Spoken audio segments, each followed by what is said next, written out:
अब bacteria A and B है। अब बैक्टीरिया ए के पास पुरानी उन्होंने एक नई वेरिएशन डेवलप की, दैट इज एक एक्स एंजाइम। अब ये एक्स एंजाइम उसको हाई टेम्परेचर से रेजिस्टिविटी देता है। अब बैक्टीरिया जैसे ही 60 डिग्री सेल्सियस हुआ, वो बैक्टीरिया तो सर्वाइव कर गया, बैक्टीरिया बी की डेथ हो गई। अब बैक्टीरिया ए जो है वो आगे चल के और रिप्रोड्यूस करेगा, और जब वो रिप्रोड्यूस करेगा तो उससे कहीं ना कहीं एक्स और वाई करके न्यू बैक्टीरियाज आएंगे, और उनके अंदर जो उसका एक्स वाला इनहेरिटेंस का था वो तो रहेगा, उसके साथ ये लोग क्योंकि टेम्परेचर में वेरिएशन चल रही है तो ये लोग और नए एंजाइम डेवलप करेंगे, that is Y and Y star. ये जो Y and Y star enzyme है ये कहीं ना कहीं उस टेम्परेचर में काम कर पाएंगे। अब इनके पास दो एंजाइम है, एक 60 डिग्री के लिए दैट इज एक्स, एंड एक Y and Y star that is for 25 degree Celsius. अब ये जब नेक्स्ट रिप्रोड्यूस करेंगे तो इनको क्या चाहिए कि यार ऐसा एंजाइम जो हर टेम्परेचर में काम कर जाए, तब ये डेवलप करेंगे एक्स जेड एंड डब्ल्यू।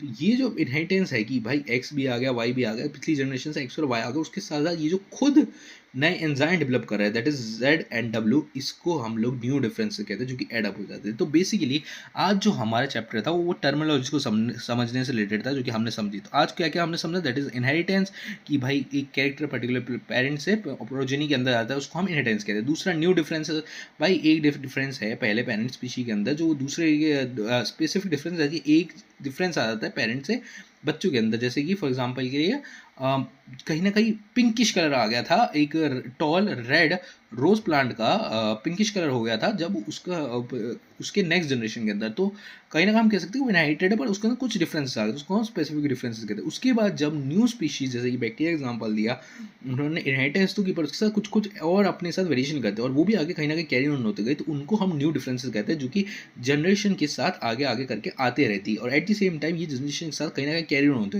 रहती है, और वो स्पीशी या वो इंडिविजुअल खुद भी अपने प्रेफरेंस के अकॉर्डिंग नए वेरिएशन डेवलप करते रहता है, जो कि आगे कैरी ऑन होते रहते हैं। तो ये बेसिकली डिफरेंसेस कहीं ना कहीं आते रहते हैं, और एट द सेम टाइम जब एक पर्टिकुलर बहुत ही मेजॉरिटी डिफरेंसेस आ जाते हैं तो कहीं ना कहीं एक न्यूली इवॉल्व स्पीशीज का भी आप जन्म देख सकते हो। तो ये बेसिकली डिफरेंसेस होते हैं। तो इसके बाद हम लोग आगे चल के जब हायर क्लास में एवोल्यूशन चैप्टर उनमें पढ़ेंगे। अभी बेसिकली आप इन्हीं टर्म्स को याद रखो कि भाई इनहेरिटेंस है कि जो कैरेक्टर है वो आगे चल के पेरेंट्स और प्रोजेनी में जाएगा। न्यू डिफरेंस है जो कुछ अलग तरीके के प्लांट है, जैसे कि पिंकी रेड था तो वो पिंकिश में बदल गया, तो ये जो कलर का डिफरेंस है that is a difference variation. उसके बाद न्यू डिफरेंस है कि जो बैक्टीरिया ए एंड बी है उनके पास एक्स रेजिस्टेंस एंजाइम है। अब वो आगे चल के जब उसकी जो नेक्स्ट जनरेशन आएगी वो कहीं ना कहीं एक न्यू एंजाइम डेवलप करेंगे, जो कि वो सेम 25 डिग्री पे काम कर पाएगा। उसके बाद जब जेड जब नेक्स्ट उसके बाद जनरेशन आएगी तो वो एक्स वाई जेड करेगी, चूंकि दोनों टेम्परेचर पे काम कर पाएंगे जेड और डब्ल्यू। तो बस यही था इस चैप्टर में, बेसिकली ये चैप्टर टर्मिनोलॉजी से रिलेटेड है। और अब मिलते हैं नेक्स्ट वीडियो में इसी चैप्टर के आगे पॉइंट्स का। तब तक के लिए बाय।